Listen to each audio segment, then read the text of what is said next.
handling those lawsuits. I mean, we've got to. Are you seeing any decline in them as more evidence shows it's not electronic or? Well, I don't think we've noticed any particular decline. I think what we're doing is facing what's in front of us today, and we're continuing to handle those on a one-on-one basis and trying to work our way through those lawsuits. I think those lawsuits are going to be with us for a while, so we'll continue to try to manage that. I mean, we've got a great legal team that's, in my opinion, is doing a fantastic job considering what they've been faced with. I think we'll come out as the information comes out, as more and more of the facts come out.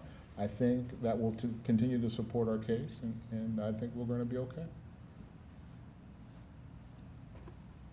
With regard to the exponent study, possible electronics problem, Right.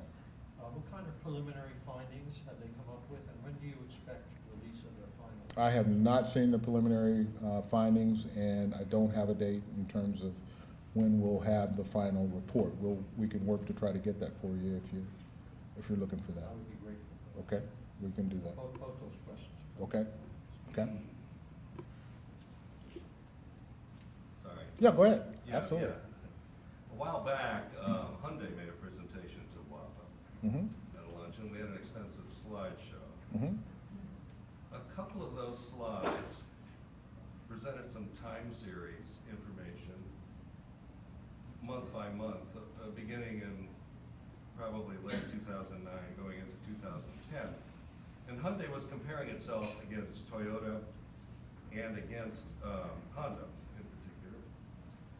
And what these line graphs showed was a steep drop-off in Toyota beginning in March of this past year.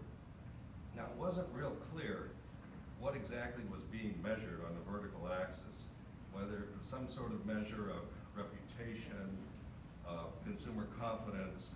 It was a little bit vague, and I don't know exactly how they did it.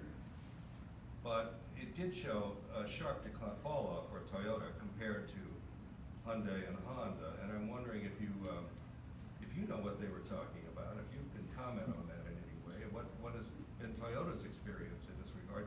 I think just a moment ago you said you hadn't seen any fall off in anything, which these figures would be, these charts would be contrary to that assessment.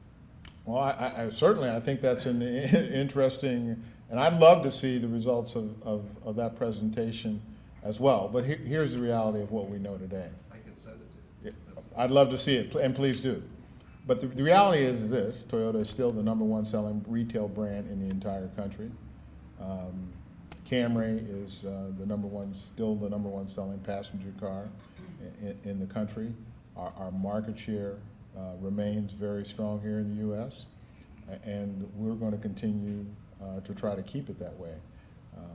You know, to me, this is having been around for I hate to always say this, but it's been 30 years now working in this industry, and working very hard to build this brand and our relationship with our dealers.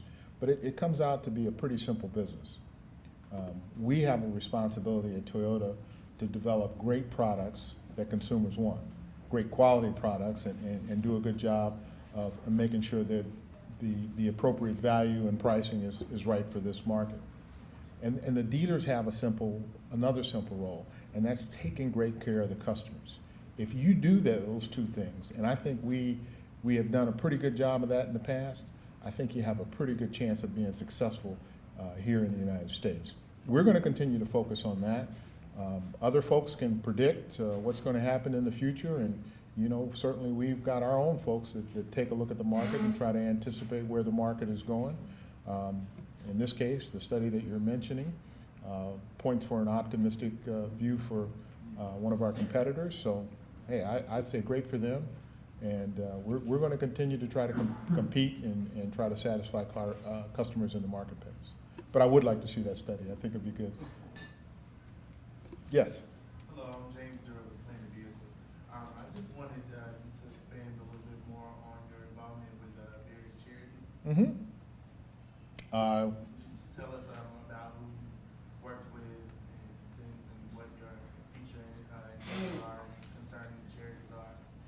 Well, our focus at Toyota is in a couple of key areas. First is in education and literacy. If you ask me what I do personally, I serve on the board of a couple of organizations that I feel passionate about. One is called the Black Star Organization out of Chicago. I've worked on the board of that project for probably the past 10 years. Our focus there is on reaching out to parents, to focus on helping parents be better parents and giving them the tools to do that. One of the things we talk about in our educational crisis here in the United States, all the discussions tends to a lot of time go on the students. Well, the students need some help too, and that help's got to come from their parents. So that's where this one group that I've been working with, what we focused on. We started in Chicago. We call it the Toyota Parent University, and we offer an array of classes and support for parents in the Chicago area, and we think we're making a difference. We work with a gentleman that heads up the Black Star Project in Chicago. His name is Philip Jackson. I don't know if you've had a chance to meet him. He used to work for the Chicago school systems. As a matter of fact, I think he was the assistant superintendent to Arnie Duncan when they both were in Chicago. Mr. Duncan got some kind of new job here in Washington, didn't he? I don't know. But Philip is still in Chicago. He left the school system and is very, very passionate about working with parents and helping them in their efforts to raise kids. The other thing that I do, I serve on the board of the First Tee for South Los Angeles. A personal belief of mine, I kind of like golf, and the other thing I believe is if you can hook a kid on golf, you at least know where he is for 4 hours a day. just my personal. Yes. After kind of going through this huge national recall of electronic problems, what would you like to see in terms of government regulation and the way these kinds of recalls are handled? What have you learned from that? Well, I don't think we set the agenda in terms of what's going to happen on future recalls. I mean, No, our you're behavior. one of the first ones who's gone through something like that. Absolutely. So what have you learned from it? Well, I think you got to communicate and you got to be transparent. I mean, those are the two things that we were certainly criticized for, is our communication with NHTSA. And as I mentioned earlier, we're doing everything we can to make sure that we do the best possible job that we can internally to communicate with NHTSA. And we're going to be transparent. We have no. I think that the whole recall landscape has kind of changed since our own incident. So now I think it's going to be even more incumbent on not only on Toyota but all manufacturers to be forthcoming in what's happening with our problems, bringing the solutions to bear so that the customers, at the end of the day, we want to make sure that the customers are safe in their vehicles and they're not concerned, because that was one of the real challenges when you were going through this, to see the concern and hear the concern in the customer's voice. When people are calling the 800 line and you're out in the dealerships and customers are looking at you eyeball to eyeball and saying, Jim, is my car safe? And having gone through that, I think we owe a certain level of responsibility to a customer who invests in your product and is one of your consumers. We have to do a better job. Do you think NASA will be called in more frequently on this sort of thing? You know what? I'm not sure. I think we're all very interested in seeing the results of the NASA evaluation. You mentioned Exponent. I think we're very interested in seeing the results of the Exponent evaluation on vehicle electronics as we get the data and the facts become available. I think we'll be able to put the whole story together. Jim, you mentioned the Camry, and recently NHTSA gave it a 3-star overall crash test rating. Do you think that's going to have any impact on sales, and do you think you'll be able to restore the vehicles previously high rating? Well, I think what we've had is we've had the criteria change in terms of how the vehicles were evaluated. So us, along with probably other manufacturers, we're going to have to go back and look at the criteria. You know, the Camry, in my opinion, is still a very, very safe car. The criteria has changed, and we're going to work and look at the criteria and work to make sure that we do the best job that we can for the customers to make sure that car is safe. That's all we can do. Maybe one more question. I know you gotta get to the airport. No, I'm good. Okay, Yeah. you set the agenda. Yeah. Jim, a question for you. You mentioned the 80% success rate that you had with getting the customers come in to get the vehicles ready. Right, Is right. Toyota looking at another campaign to get, I assume you're not satisfied until 100% of the customers have been remedied as well. Is Toyota looking at doing anything more, another letter? How do you get the customers in who you haven't gotten in already with your advertising and your contacts that you've gotten already? Is at some point that there are certain customers you're never gonna get in, no matter how?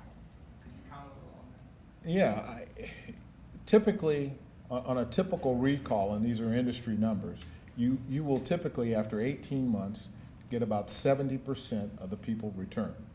So after 9 months, when we're at 80%, that's a pretty successful campaign repair record. The remaining people, will we get 100% of them? In a perfect world, we would, but the reality probably tells me I'm not sure if we're going to get every customer to bring that car in. Dealers are doing everything in their ability to reach out, as they always do. When customers come in, they're checking the serial number. They have specific outreach in terms of direct mail, tools that they use, and reaching out to consumers on the internet to try to encourage them to come in and get their car repaired. So I'm sure that will be ongoing, and we'll do everything in our power to get as many of those vehicles repaired as possible. We're on a pretty good pace, I think. Yes. Hi, Lori Gilbert. Hey, Lori. In your statement, you say $1 billion an hour on average on research and development, Toyota spending. How is that broken down, and where would you say the largest percentage of that money? It sounds like a lot. $1 million an hour. It really does sound like a lot, and it is a lot. And it's also public record. And when you look at the financial statement reported from TMC, I think it was $725 billion or $87 billion US was the number, and that's what we invest in R&D. It turns out to be $1 million an hour. The percentages in terms of how that's broken out, I don't have those today, but I'm sure that we understand what goes to safety, design, all the other issues. But we invest heavily in research and development. We have done so, and we are always been ranked by different consulting firms as one of the companies that invest a high percentage of their income in research and development. We have a deadline of 2015 for electric cars. Might some of that $1 million an hour be going into research and development of that, and also to work with all the other automobile manufacturers to standardize the electric car? Well, there are a number of emerging technologies on the horizon, and I think we all know that hybrid technology is certainly one. And then you talk about investment in R&D. Let's stop for a minute and back up 10 years. We introduced the Prius in the United States over 10 years ago. And I think many of you will recall that when we introduced Prius, roughly the year 2000, gas was about 99 cents a gallon. And as you will also recall, we didn't meet with a very favorable reception in a lot of circles with regard to the introduction of the Prius. People thought it would be a fad. People thought it was a science experiment. Well, 1 million units later, I think the science experiment